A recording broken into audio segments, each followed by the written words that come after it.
Hi friends, எல்லாருக்கும் வணக்கம். Welcome to Thulasi Priya recipe. இன்னைக்கு நம்ம சேனல்ல என்ன வீடியோ பார்க்க போறோம்னு பாத்தீங்கன்னா ஜவ்வரிசியை வச்சு ஒரு டிஃபன் ரெசிபி தான் செய்ய போறோம். வீடியோக்குள்ள போறதுக்கு முன்னாடி நீங்க இன்னும் நம்ம சேனலை சப்ஸ்கிரைப் பண்ணாட்டி மறக்காம சப்ஸ்கிரைப் பண்ணிட்டு பக்கத்துல உள்ள பெல் ஐகானை கிளிக் பண்ணி ஆல் கொடுத்துட்டீங்க அப்படின்னா நாங்க போடுற எல்லா வீடியோஸும் உங்களுக்கு நோட்டிஃபிகேஷன்ல வந்துரும். நீங்க நம்ம சேனலை மிஸ் பண்ணாம பார்க்கலாம். இப்போ வாங்க வீடியோக்குள்ள போலாம். எப்பவுமே ஒரே மாதிரியே டிஃபன் பண்ணாம இந்த மாதிரி ஜவ்வரிசியை வச்சு டிஃபன் செஞ்சு பாருங்க. பார்க்குறதுக்கே பாருங்கள் நல்லா கலர்ஃபுல்லாக மினுமினுப்பாக இருக்குல்ல, அதே மாதிரி சாப்பிட்றதுக்கும் நல்லா டேஸ்டியாக இருக்கும்.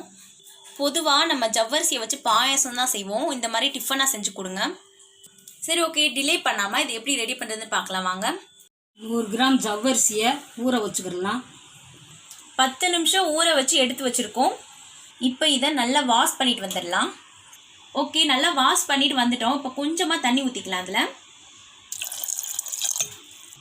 ஜவ்வரிசி மூழ்கிற அளவுக்கு மட்டும் தண்ணி ஆட் பண்ணிக்கோங்க. இப்போ ஜவ்வரிசியை நல்லா வேக வச்சுக்கோங்க. ஸ்டவ்வை வந்து மீடியம்லேயே வச்சுக்கோங்க. அடி பிடிக்காமல் இருக்கிறதுக்கு அப்பப்போ மிக்ஸ் பண்ணிக்கிட்டே இருங்க. இப்போ தண்ணி கொஞ்சம் வத்திருக்கு. இப்போ கொஞ்சமாக எடுத்து டேஸ்ட் பண்ணி பார்த்துக்கலாம் வெந்துருச்சான்னு. ரொம்ப கொலைய விட்டுற வேணாம். இந்த மாதிரி கண்ணாடி மாதிரி ஆனதுக்கப்புறம் ஆஃப் பண்ணிக்கோங்க. ஓகே, இதை ஆஃப் பண்ணிவிட்டு நெக்ஸ்ட் என்ன பண்ணுறதுன்னு பார்க்கலாம். ஒரு லெமன் எடுத்து வச்சுருக்கோம். இதை வந்து கட் பண்ணி ஜூஸ் மட்டும் எடுத்துக்கலாம். இப்போ ஸ்டவ்வை பற்ற வச்சு ஒரு கடாய் வச்சுக்கலாம். தேவையான அளவு எண்ணெய் ஊற்றிக்கிடலாம். இதெல்லாம் நான் சொல்லி கொஞ்சமாக கடல் நம்பர் போட்டுக்கலாம். 2 மிளகாய் வத்தலை போட்டுக்கலாம். இப்போ கொஞ்சமாக கருவேப்பிலை போட்டுக்கலாம். 1 ஸ்பூன் கடலைப்பருப்பு போட்டுக்கலாம். ஒரு 7 முந்திரி பருப்பு சின்ன சின்னதாக கட் பண்ணி போட்டுக்கலாம். இப்போ பிழிஞ்சு வச்சுருக்க லெமனை ஊற்றிக்கலாம். இப்போ 1/4 ஸ்பூன் அளவுக்கு மஞ்சள்தூள் போட்டுக்கலாம். இப்போ இதுக்கு தேவையான அளவு உப்பு ஆட் பண்ணிக்கலாம். இப்போ இதெல்லாம் நல்லா மிக்ஸ் பண்ணிக்கோங்க.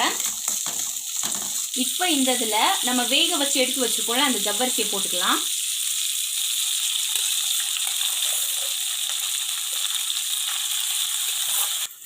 இப்போ இதை நல்லா மிக்ஸ் பண்ணிக்கோங்க. ஸ்டவ்வை வந்து சிம்லேயே வச்சு மிக்ஸ் பண்ணிக்கோங்க. ஒரு 2 நிமிஷம் மட்டும் இதை மூடி வச்சுக்கலாம். ஜவ்வரிசி உப்புமா ரெடி ஆயிடுச்சு. ஏற்கனவே நம்ம ஜவ்வரிசி வேக வச்சோல, அதனால சீக்கிரமாகவே வெந்துருச்சு. ஓகே, ஆஃப் பண்ணிக்கலாம். இப்போ ஓகே, ஜவ்வரிசி டிஃபன் ரெடி ஆயிடுச்சு. கண்டிப்பாக நீங்களும் உங்கள் வீட்டில் ட்ரை பண்ணி பாருங்கள். இந்த வீடியோ உங்களுக்கு பிடிச்சிருந்துச்சு அப்படின்னா லைக் பண்ணுங்கள், ஷேர் பண்ணுங்கள், கமெண்ட் பண்ணுங்கள். நம்ம சேனலை மறக்காமல் சப்ஸ்கிரைப் பண்ணுங்கள். தேங்க்யூ.